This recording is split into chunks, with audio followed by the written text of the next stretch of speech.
What's happening, people? So here to do a French Open diary for day 2. Different location. I'm out and about at the moment, people, so couldn't do it from my normal spot, but yeah, keen to get out some thoughts on what happened yesterday at the French Open. So I did catch a fair bit of the early matches, especially on the show courts. So the headline, of course, though, is Rafael Nadal losing to Alexander Zverev there in straight sets on the Philippe Chatrier court in what may be his last match at the French Open. Hasn't been confirmed yet, of course, but I did watch this match, people, the first 2 sets before I went to bed over here in Australia. It's the other side of the world, so I couldn't quite catch the whole match, but what I did see was I just felt Zverev was a little bit more consistent and assured with his aggressive strategy from the baseline. I felt like his movement was slightly superior to Rafa's as well, and it felt as if Zverev was able to hurt Nadal through his aggressive baseline strategy and took Nadal's time away, and ultimately I think this was what proved the difference between the two. Nadal did have his moments, though. I really do think Nadal played an excellent match. I just think Zverev was on top form. Like, even in that second set, I believe Rafa was up a break at one point. He may have even served for it, if memory serves me correct. And then obviously it went to the tie break, and Zverev was just that little bit better in the big points, able to implement his dominant strategy on Nadal rather than vice versa. So I felt as if Zverev always had the match under control. But in terms of Nadal's legacy, it is a incredible career at the French Open that he has obviously lived through. Those 14 titles at Roland Garros, and he'll go down as the king of clay indefinitely. I think I don't think I'll ever see his feats on this surface surpassed in any way, shape or form. So fair play to Nadal, what he's achieved. And yeah, but the show obviously rolls on, and Zverev has really stuck his flag in the ground, so to speak, and indicated that he's going to be a contender at this tournament. Clay's obviously one that he is a surface that he enjoys. He's won the Rome Masters 1000. He's made a semi-final here, as I mentioned in my previous video, a couple of years ago.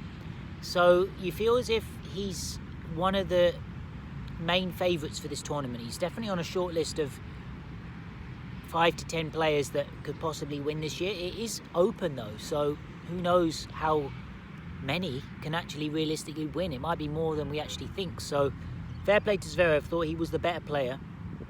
And then in the other matches, people, I saw Jabeur, the 8th seed, triumph over Vickery of America. So Jabeur did really well there to win in straight sets. The scoreline was maybe slightly more lopsided than the actual play suggested. I think they were a bit closer than the scoreline suggested. A lot of the games went to deuce, but Jabeur proved just that little bit stronger. And then obviously Iga Swiatek beat Jean, the French qualifier. Again, fairly routine, not conceding many games. First set was 6-1, I think the second was 6-3 or thereabouts. So Swiatek didn't expend too much energy and actually looked really in good rhythm and in good form in that first round. So I think she'll be happy. It went pretty much according to plan, I think, from her perspective. So that was good, people. And then other matches that caught my eye, obviously Medvedev getting through in 4 sets against Köpfer of Germany, going one better than he did last year, so that'll be a boost for him. Let's see if he can translate some of his hardcourt form onto the clay. I really hope he does. And then Tommy Paul, really impressive. I think he won 6-2, 6-1, 6-3 or thereabouts in his match against Cashin. I did catch the highlights of that, the extended highlights, and Paul was dominating, and he really has had a good clay court stretch. So it'll be interesting to see if Tommy Paul can continue on his merry way in this tournament. It really will be. Obviously Cam Norrie lost in 5 sets to Kotov, and that one was, yeah, disappointing from Norrie's perspective. He played pretty well, but he just has this knack at the minute of just getting involved in these 5-set matches, and he's coming on the either just getting through it or just falling short. Like in the Australian Open, he just got through against Casper Ruud, but he just fell short against Zverev, and this time again he just fell short against Kotov. So not quite falling for Norrie at the minute, but hey, let's see if he can recover for the next tournament. So just a quick brief one today, people, covering the play day 2 at Roland Garros. Looking ahead to day 3, it's going to be interesting. Casper Ruud in action.